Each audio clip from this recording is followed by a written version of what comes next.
सुनील गावस्कर د Pakistan टीम حواله سره یو ډیر عجیب بیان جاری کړی دی او سنیل گواسکر دا بیان ځکه جاری کړی چې د پاکستان ټیم د انډیا خلاف چې کم پرفارمنسز ریسنټلی میچونو کې راځي نو سنیل گواسکر چې رقم بیان جاری کړی دی دا حقیقت هم دی ځکه د پاکستان ټیم د انډیا خلاف به خلاص خپې نه خوځي نن چې کم بیګا چې کم میچ شو د انډیا او د عمان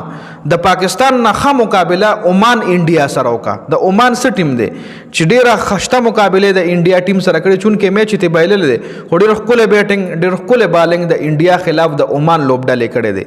نو پاکستان ته اټ لیست د عمان نه زده کړه کول پکار دي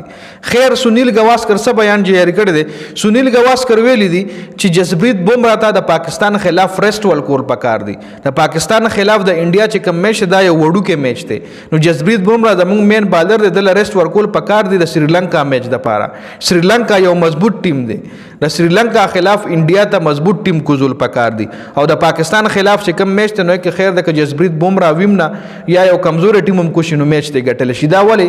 لکه ډیر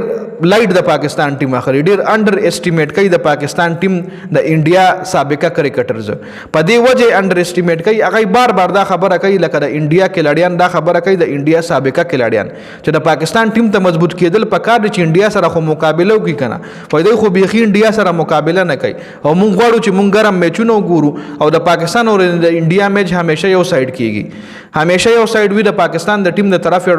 مقابله کیږي نه نو موږ هم غواړو چې د پاکستان ټیم مضبوط شي چې اټ لیست د انډیا د مقابله خوشي کنه لکه دا یو قسم لا د پاکستان د ټیم غټه بیزتی ده خو د پاکستان ټیم یا د پاکستان منیجمنت یا د پاکستان سلیکشن کمیټي په دې بیزتی سپويږي قابل عرفان پټان د پاکستان ټیم په حواله سره دا بیان جاری کو چې دای سره چويس نشته دی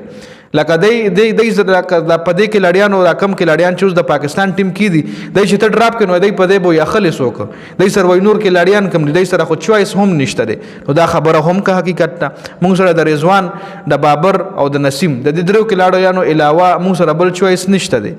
کشره بل چويس موږ سره دی نو هم د رضوان او د بابر د چې دای ټیم ته واپس راولو نو جوان کې لړیان چې کم دی پی سی بی پی انویسټمنٹ کړي دي چې موږ نو جوان کې لړیانو باندې انویسټمنٹ ټکو دغه چې کم سکلز دي هغه موږ د پاکستان ټیم په خار راولو لکه د عرفان پټان خبر هم ټیکتا چې پاکستان سره چويس هم نشته چې څوک راولي لکه څوک ډراپ کوي لکه اوسای میوب ډراپ کوي څوک پر راولي دغه پځه لکه بل داسې خو چويس نشته دی صاحبزار فران ډراپ کوي څوک امام الحق پر راولي که څوک پر راولي شان مسعود براولي که څوک براولي لکه عرفان پټان هم وایي چې پاکستان ټیم سره چويس نشته دی کدی ډراپ کوي راولي به څوک د بابر د شاهین او د رضوان نه علاوه د نسیم نه علاوه څوک براولي نو دا خبره هم ټیک کا نو سنیل گواسکر بیان جاری کړی دی چې جسپریت بمراه ته د پاکستان خلاف ریسټ ورکول پکار دی او د سریلانکا خلاف بیا جسپریت بمراه لوبول پکار دی ځکه هغه یو مین بالر دی او د انډیا ټیم د سریلانکا ټیم چې کم دی هغه انډیا سره تکړه مقابله کول شي دا جسپریت سنیل گواسکر د انډیا سابقه کھلاډي دا بیان جاری کړي تاسو د حواله سره سره دا کمنټ لازمي وکړئ